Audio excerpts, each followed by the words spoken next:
একটা ছাদের নিচে বিয়ের সবকিছু পাওয়া যাচ্ছে। এখানে বিয়ের আসলে hall booking, catering, photography, decor, dress, ornaments, everything in one roof, under one roof. এরকম যদি আপনাকে একটা বিয়ে প্ল্যান করতে বলা হয়, আপনার কতদিন লাগবে বা আপনি কিভাবে প্ল্যানটা করবেন? ছোট্ট করেই শুনি একটু। আমার যদি এখন প্ল্যান করতে হয়, আমার হচ্ছে পরিচিত অনেক মানুষ আছে যারা এই বিষয়ে স্পেশালাইজ, অলরেডি অনেক এক্সপিরিয়েন্স আছে। আগে তো একটা যুগ ছিল 10-20 বছর আগে, চাচা মামা খালুরাই আমাদের বিয়ের অর্গানাইজের কাজ করতো। এখন তো আমাদের এটা একটা ইন্ডাস্ট্রি দাঁড়িয়ে গেছে। আগে হয়তো চাচা মামা খালুরাই একজন বাবুর্চি নিয়ে আসলো, এই একটু ফুল কিনে আনলো, কাজিনরা হয়ে গেল। কিন্তু এখন তো হিউজ ইন্ডাস্ট্রি।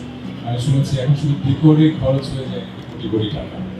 সো যে কোনো দেশে যখন ইকোনমিক গ্রোথ হয় তখন ভালো হয়, খারাপও হয়। ইকোনমিক গ্রোথের ভালোটা হচ্ছে যে আমরা জীবনকে উপভোগ করতে শিখি, কিন্তু আমরা ইকোনমিক গ্রোথ যদি কনসেন্ট্রেটেড হয় তখন হয় কি ধনী গরিবের দূরত্বটা বাড়ে।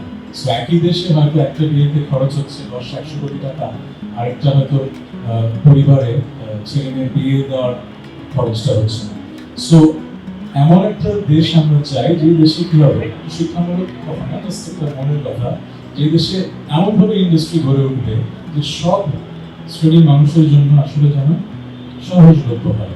বিয়েটা যেন আসলে it's not a status symbol হয়, মানুষকে দেখানোর জন্য যে আমি এত কিছু খরচ করলাম, এত কিছু করলাম। সো এই আয়োজনটা অনেক সুন্দর, এক ছাদের নিচে সব পাওয়া যাবে। এবার আমার অনুরোধ যারা আয়োজক আছেন এই ব্যাপারটা খেয়াল রাখবেন, এটা যেন একটা র্যাট রেসের মতো একটা রেস না হয় যে কে কত বেশি খরচ করছে, কারটা কত বেশি জাঁকজমকপূর্ণ হচ্ছে। আমরা যেন একটা বিয়ের সেই সাইন্টিফিকটা রেখে এই কাজগুলো করতে পারি।